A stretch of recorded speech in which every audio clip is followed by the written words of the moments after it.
Сәлем дарындылар, бүгін біз Алматы қаласында орналасқан физика-математика бағытындағы Назарбаев зияткерлік мектебіне келіп тұрмыз. Сіздер үшін арнайы осы мектепке шолу жасайтын боламыз. Пікір қалдырып, лайк басып отырыңыздар.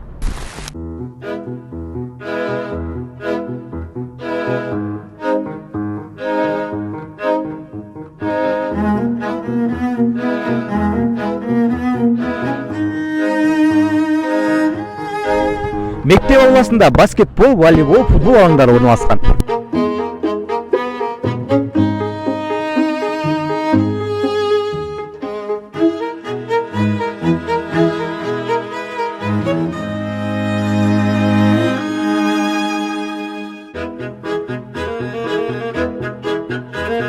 Назарбаев зияткерлік мектебінің ішкі көріністерінен үзінділерді қарсы алыңыздар. Бұл Назарбаев зияткерлік мектебінің оқушыларына арналған демалыс және де қосымша сабақ орындайтын қысқы бақ залы. Сәлеметсіздер, менің есімім Ғабдуллин Таттымбет және мен Ништің биылғы оқушысымын.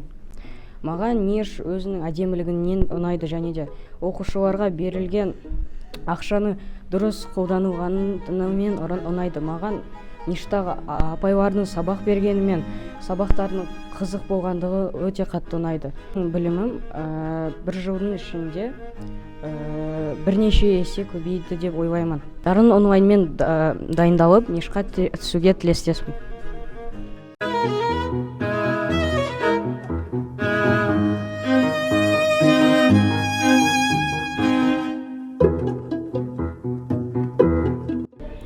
Бұндай кабинеттер Назарбаев зияткерлік мектебінің ең қарапайым кабинеттері.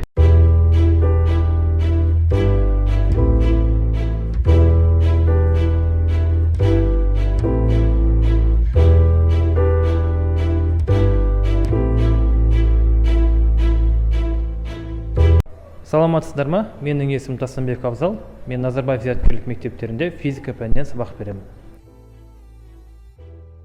Сіздер қазір физика кабинетіне тұрсыздар. Бұл физика кабинетінің ерекшеліктері бірінші бізде аспалы құрал жабдықтар.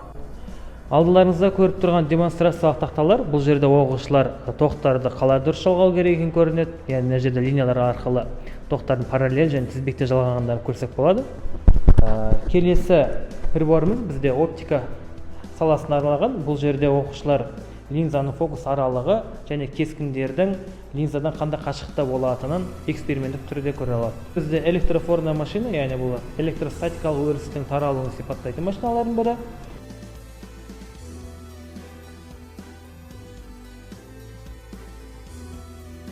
Таяқшалар бір-біріне жақындататын таяқшалар арасындағы тебілу күшін байқалатын болады. Счетчик Гейгера, яғни счетчик Гейгера бұл радиацияны зерттейтін бөлім. Бұл жерде көбіне 12 сыныптың оқушылар жұмыс істейді. Бұл жерде бізде радиацияға ие болған. Бұл жерде радиация қатты үлкен емес, но радиациясы бар тасымыз бар және де тұзымыз бар. Егер мына приборды қосып көретін болсақ қазір, мына бізде характерный звуктардың шыққанын көресіздер. Енді мына жерде қазір 100 секундтың ішінде қанша радиоактивті элементтің бөлініп тұрғанын бізде мына счетчик арқылы көрсете алады екенбіз. Біз мына қозғалыстың жылдамдығын өзгерте аламыз, немесе оның жиілігін өзгерте аламыз, тербеліс жиілігін. Мысалы үшін мен қазір тербеліс жиілігін көбейте аламын,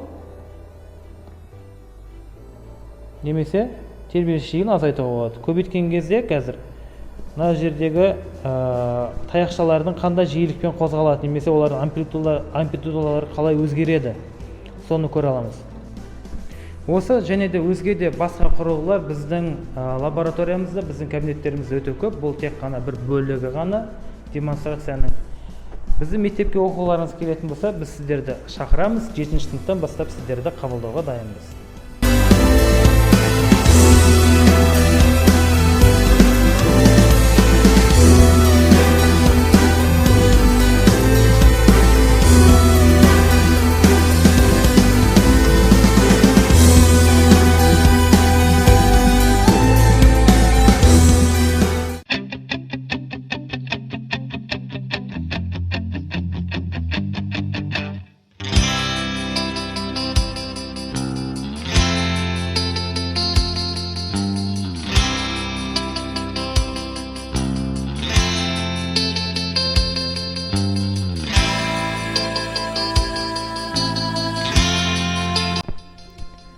Назарбаев зияткерлік мектебінің кітапханасына қош келдіңіздер.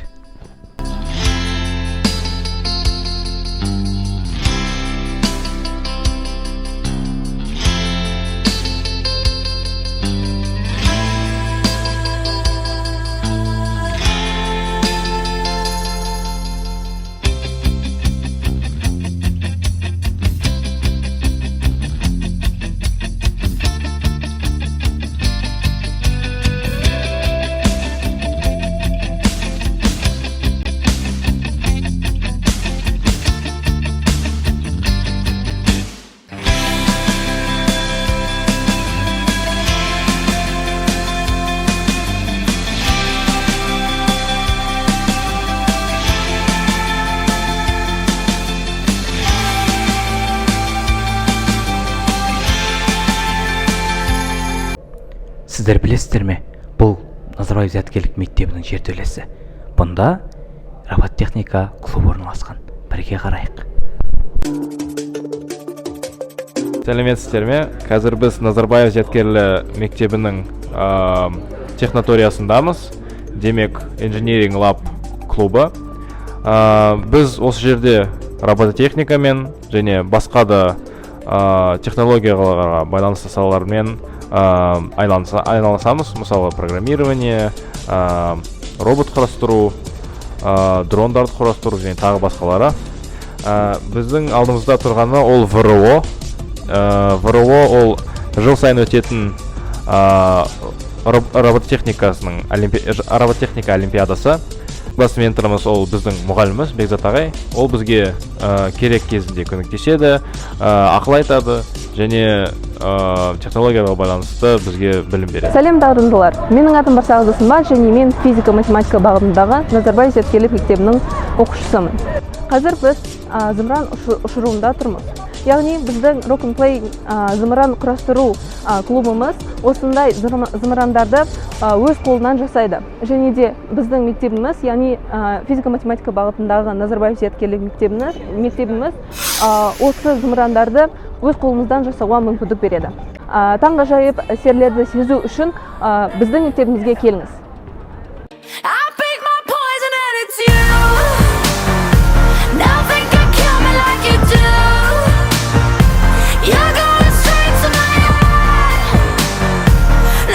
Әрине, бұл мектепте тек қана дарындылардың дарындылары, білімділердің білімділері оқиды. Ол үшін үлкен дайындық қажет. Ал сол дайындықты Дарын онлайнмен бірге бастаңыздар.